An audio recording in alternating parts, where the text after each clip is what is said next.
That was in 2014. When I was in college, I was driving around. My cousin said he had a wooden house in the south of the Qingluan Mountains and asked me to stay there for a few days. I immediately agreed. After all, it's more comfortable to sleep in the car than to sleep in the wooden house. The wooden house is much more sophisticated than I thought. It's not like a small, shabby house in the mountains, but more like a modern holiday house. It's exquisite and spacious. To be honest, seeing the wooden house is so good, I was surprised that my cousin actually asked me to stay for free. I was moving the things in the car into the house, turning over to get the rest of the luggage. Suddenly, something caught my eye. There was a man standing on the edge of the forest, far from the road. I was the only one in sight. He was staring at me. I pretended to be calm and comforted myself that maybe he was a resident nearby. I didn't mean anything else. I just got here. Who knows if there was another house behind the forest? I just couldn't see it. I picked up the rest of the stuff, locked the car, and walked into the house. Before I closed the door, I took another look at the forest. The man was still standing there, pointing at the wooden house. I texted my cousin that I was safe.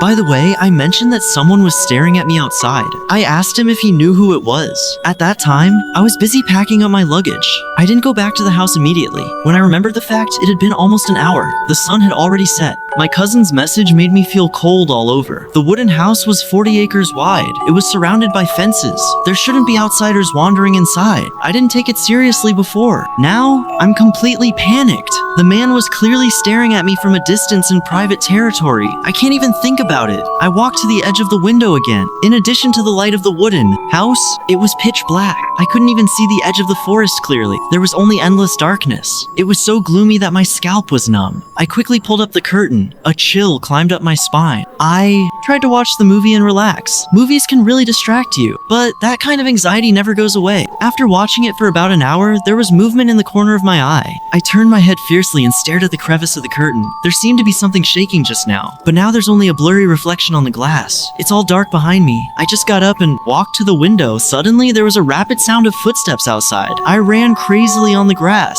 When I rushed to the window, I couldn't see anything. I could only vaguely hear the sound of footsteps going far into the forest. I immediately called my cousin. I don't know why I didn't call the police direct. My cousin asked me to call the police as soon as possible. I hung up the phone. It rang in a minute. Although the wooden house was remote, the police came not so slowly, but the person staring at me was already gone. The police couldn't do anything. They couldn't search the mountain at night. They could only tell me to be more careful. If that person appeared again, I would contact them immediately. I was alone. Again. That night, the sense of insecurity was like a stone pressed on my heart. I couldn't disperse at all. I could have left overnight. I could have thought about moving my luggage between the wooden house and the car back and forth in the dark night. It was more frightening than staying in the house. In the end, I decided to stay. But every few minutes, I couldn't help looking out the window, even if I couldn't see anything. It was about 1 or 2 a.m. I couldn't stand it anymore. I hid in the house. I checked the windows repeatedly. I tried to be brave, but the sleepiness still came. I turned off all the lights in the house. I went into the bedroom. I locked the door.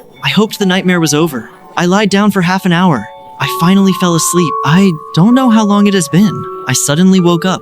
The sun hadn't risen yet. It was dark outside. I guess it was only 4 a.m. I only slept for a few hours. When I woke up, the sense of panic came to me instantly. I had to check the wooden house again, otherwise I couldn't sleep at all. I turned on the lights in the corridor. I stopped breathing and listened for a few seconds. There was only the sound of the wind hitting the window. Except for that, it was a dead season. I just walked to the half of the corridor. Suddenly, I heard the sound of the bell in the east.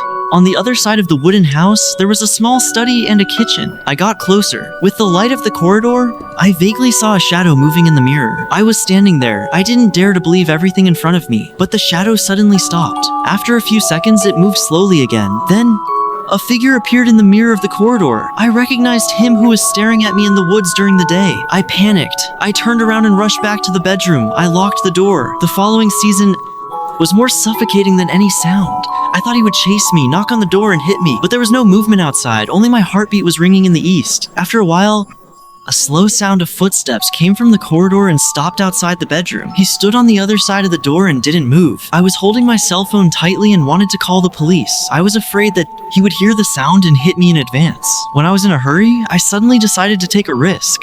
I grabbed the car key and pushed the window open. I jumped out of the car and rushed to my car. When I got into the car, I stepped on the throttle and ran away from the wooden house. When the police arrived again, there was no one in the house. They found that the lock on the window of the wooden house was broken. I don't know if it was knocked by that person or it was broken. What made me more afraid was that the bedroom door was actually open. There was only a simple lock on that door. He was obviously ready to open the door and could come in at any time. Now, I think if I had chosen to stay in the house and waited for the police, the consequences would have been unimaginable. The strangest thing was that from the moment I got to the wooden house, he had been there. This means he might have been staring at the wooden house and waiting for someone to come. And I happened to be the target.